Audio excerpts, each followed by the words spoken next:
Bom, pessoal, sejam bem-vindos de volta aqui na Prática de Pregação 2, né? À medida que a gente continua aqui, essa aqui é a aula 2 do nosso curso, e a gente vai continuando aqui na produção de sermões em narrativa, né? Na aula passada, a gente viu regras interpretativas, né, de narrativas do Antigo Testamento que nos ajudam a compor o nosso sermão, a interpretar o texto e a tirar do texto aquelas informações que vão compor o sermão, né? Vimos ali os 3 elementos da narrativa que a gente precisa estar atento, né? O enredo, o personagem, o cenário. E agora a gente passa para um outro aspecto também interpretativo, né? Também hermenêutico, que é a aplicação de teologia bíblica ao sermão nas narrativas. E esse é um elemento fundamental, né? A gente vai ver agora, para evitar a questão do sermão rabínico, né? É muito comum nós vemos aí nas redes sociais, ou então nos sermões, né, que são gravados aí pelas igrejas, os pregadores, né, quando eles vão pregar em Davi, né, então destrua os seus gigantes, vença seus gigantes, né, ou então vão estar pregando em Neemias, né, então aí vamos, os 10 passos para uma liderança segundo Deus. Então, essas são abordagens moralísticas, né, rabínicas do sermão, que fogem do principal objetivo da Escritura Sagrada, que é o de revelar o Senhor Jesus Cristo, né? Então, a gente foca nesse aspecto agora, em como a gente enxergar Cristo nas narrativas do Novo Testamento. E, na verdade, os princípios que a gente vai ver aqui na aula servem para qualquer gênero literário, né? Para os poéticos e tal. Tem algumas características específicas dos poéticos que nós vamos ver numa aula específica para os poéticos, né? Mas, então vamos voltar aqui para a tela e vamos dar uma olhada aqui. Então, nessa aula aí você vai ver que a gente começa com uma revisão, né? Começa revisando aí a aula 1. Ela faz um breve resumo, né? Daqueles 7 princípios para você interpretar o Antigo Testamento, desculpe, as narrativas do Antigo Testamento. E aí a gente já começa na página 2 com a ideia de pregando Cristo, né? Então observe que o grande foco dessa aula é a gente ver qual é o aspecto cristológico do texto, como é que a gente vai extrair esse aspecto, né? E é isso aí, a gente começa vendo essa ideia de que as pregações são bem moralistas quando a gente aborda o Antigo Testamento. E o Antigo Testamento fala bem mais do que... nos dá muito mais do que simplesmente exemplos morais, né, para que a gente siga. Então aqui eu vou lhe dar 4 princípios. Eu também não inventei esses princípios, né? Gente muito melhor do que eu inventou. Mas eu peguei aí emprestado os 4 princípios do Sinclair Ferguson para a gente aproximar narrativas, né? Se aproximar de narrativas do Antigo Testamento. A primeira coisa que eu mostro aqui para você, logo na página 3, é que essa abordagem do Sinclair Ferguson não é única, né? Existem várias abordagens, tá certo? Na verdade, é um pouquinho mais para baixo. Bom, vamos lá. O primeiro princípio, como é que você vai enxergar Cristo no Antigo Testamento? O primeiro motivo, a primeira razão, a primeira estratégia, né, é você cultivar uma leitura cristocêntrica. É você já entrar no texto com essa expectativa. Esse texto me revela Jesus. Como é que eu vejo o Cristo aqui? Como é que eu enxergo o Cristo aqui? Talvez você possa pensar, ué, pastor, mas se a gente já entrar no texto com essa matriz, né, hermenêutica, será que a gente não vai estar enxergando no texto mais do que aquilo que ele revela? Bom, minha resposta para você é simples. Não.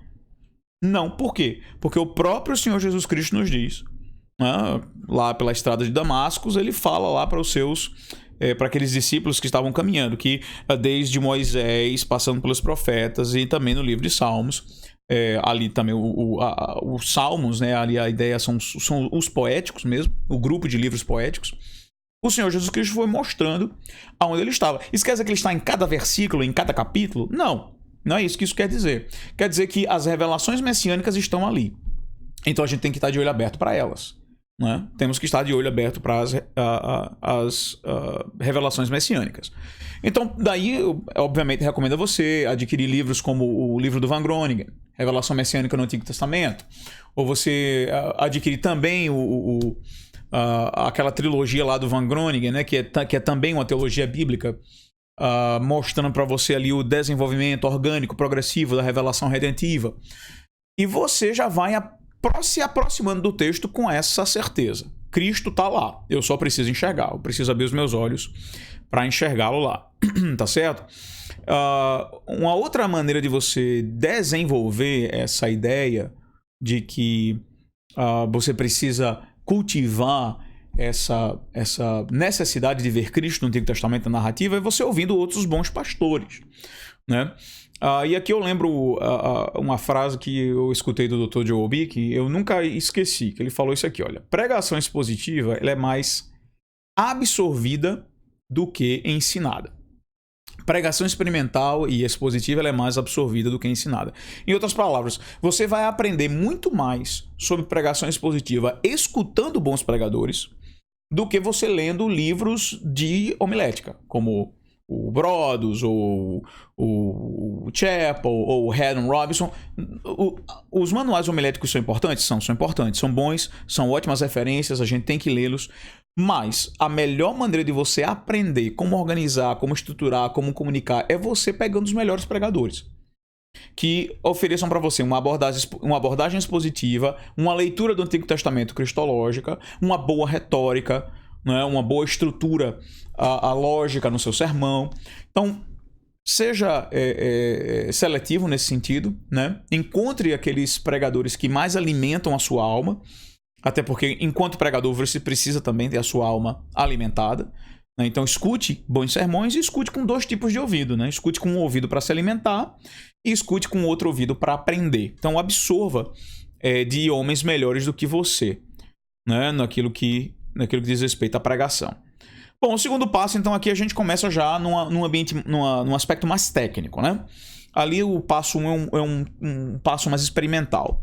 No passo 2, aí a gente começa a observar que existe um fio interpretativo de Gênesis e Apocalipse de promessa em cumprimento, né? Aquilo que é prometido a respeito do Messias, é prometido a respeito da redenção e que é cumprido mais adiante. E aqui você tem um trechinho muito importante do livro Pregação, do Timothy Keller, né? Isso aqui é uma nota de rodapé.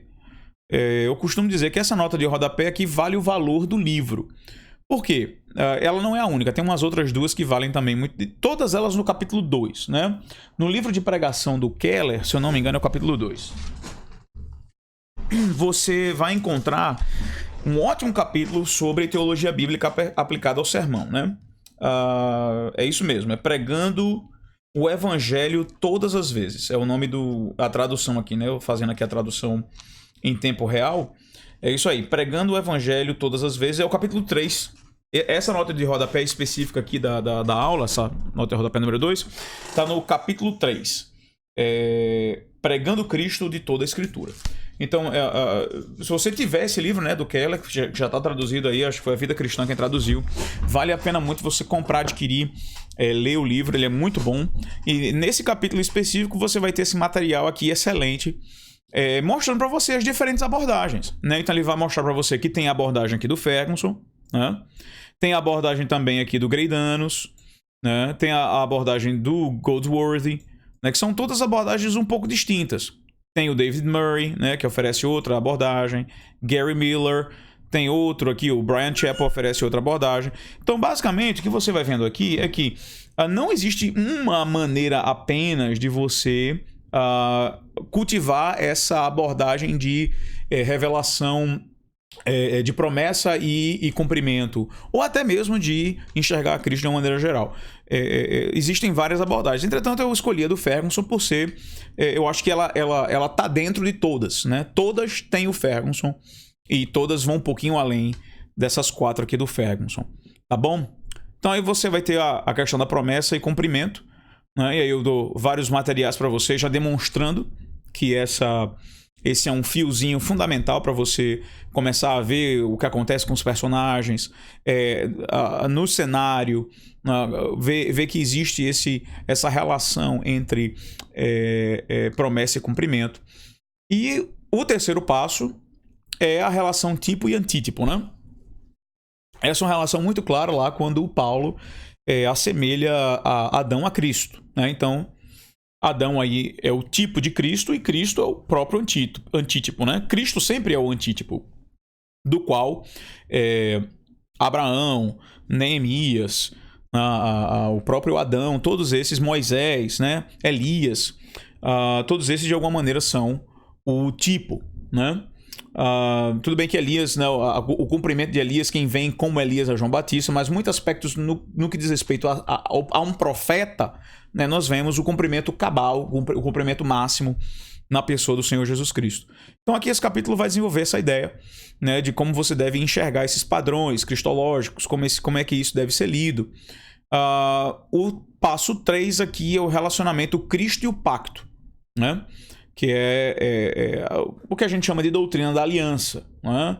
Começando pelo pacto das obras, depois pacto noaico, depois pacto abraâmico, depois pacto mosaico, depois pacto davídico, e aí o que a gente chama depois de nova aliança, né? O pacto de Cristo. Então, essa ideia de... E obviamente, começando lá pelo que chama-se de pacto da salvação, né? O pactum salutis, né? O pacto feito entre o Filho e a Trindade, ou o Pai especificamente, para vir e morrer por pecadores. Então, esse capítulo, essa parte aqui do capítulo vai desenvolver essa ideia, né, de Cristo e as alianças. Vai trabalhar com características específicas da aliança, como, por exemplo, exigências e promessas, né? Toda aliança vai ter essas duas características. Toda aliança, todo pacto vai ter o seu grupo de exigências e as suas promessas. Vai ter também bênçãos e maldições, né? Então, como é que isso se desdobra no Novo Testamento? Então, a mesma coisa que você vai ver e encontrar nesse capítulo. E o quarto passo, que isso aqui no caso é o último, é o que se chama de participação antecipada e relação subsequente. Vem da ideia de que todo mundo foi salvo da mesma maneira, tanto na antiga aliança como na nova aliança. Todo mundo foi salvo por Cristo somente e por fé somente em Cristo somente, né? A salvação é a mesma, só que ela é administrada de maneira diferente. Então, os crentes do Antigo Testamento participam antecipadamente das benesses de Cristo, que serão somente realizadas subsequentemente com a encarnação do Senhor Jesus. E aí, como é que a gente trabalha isso dentro das narrativas? Como é que a gente enxerga isso dentro das narrativas? Então, aí você vai ter essa seção do capítulo, então, desenvolvendo essa ideia, certo? Como exercícios, né, desse capítulo, deixa eu abrir aqui rapidinho. Como exercícios desse capítulo, você vai ter, mais uma vez, alguns artigos para você ler. Desculpe, eu deveria ter aberto aqui.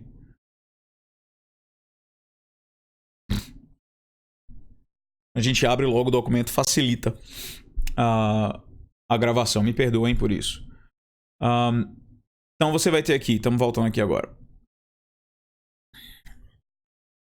Então, nos exercícios você vai ter uma breve avaliação, né, sobre o seu aprendizado, no que diz respeito à aula especificamente, os princípios aprendidos, papapá.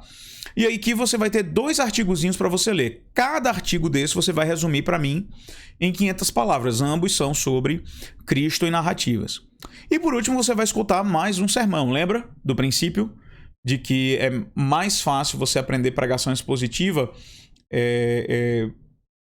por apreensão, né, ouvindo outras pessoas pregar, do que necessariamente lendo ou somente lendo material teológico. Então, de novo, você vai ter aqui o seu um sermão para você analisar. E aí você tem 2 tarefinhas aqui. Você vai continuar com o princípio que a gente aprendeu na aula passada, interpretar quais foram os princípios utilizados pelo pregador para interpretar a narrativa, tente exemplificar cada um dos princípios à medida que você identificar. E tem também aí para você tentar enxergar como foi que o pregador extraiu Cristo da narrativa. Qual foi dos 4 princípios, né, ou quais os princípios que claramente você conseguiu identificar na pregação. Tá bom? Então ficamos por aqui pela aula 2. Depois dessa aula, então, a terceira aula agora vai ser um exemplo, né, de preparação de sermão em uma narrativa. E depois da aula 3, então, a partir da aula 4 em diante, você já começa a fazer o seu próprio sermão. Então eu já não vou mais nem gravar mais de umas aulas, porque não vamos ter mais material teórico para trabalhar.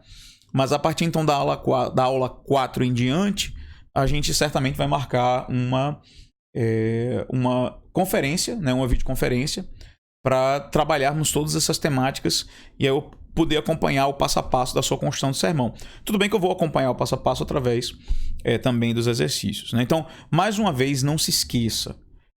Você precisa preparar já o seu calendário de pregação. Isso é muito importante. Para depois você não ter a oportunidade de pregar. Pastor, não tive a oportunidade de pregar. Professor, não tem agenda no púlpito da minha igreja, não me cederam, não tem escola dominical. Então, para você evitar todo esse tipo de problema, você precisa falar com o seu pastor, falar com o seu presbítero, falar com alguém, para que você tenha uma plateia, né? Você tenha um grupo de pessoas para lhe ouvir. É muito importante que isso aconteça. Então, não necessariamente... assim, idealmente, o púlpito seria, obviamente, o melhor local. Então, eu imagino que você está fazendo o curso, é um candidato apresentado para o seu presbitério e devidamente aprovado pelo seu presbitério, e você está aí se preparando debaixo da bênção, né, do seu conselho. E aí, obviamente, que aí você vai ter oportunidades, porque o conselho colocou você para essa tarefa. Então, eu imagino que você não vai ter dificuldades de encontrar problemas se você se encaixar com essa descrição. Se você está meio que sozinho aí no limbo, então você precisa se precaver e ter, de fato, acompanhe lá aquele calendáriozinho. Volte lá na ementa que eu criei, né, para você. Eu criei um calendáriozinho para que você possa fazer todo o curso bonitinho sem se atrasar e submetendo os seus sermões no tempo ideal, tá certo? Para a gente fazer as correções e você também seguir adiante no curso, ok? Forte abraço, Deus abençoe, vejo você na aula 3. Tchau, tchau.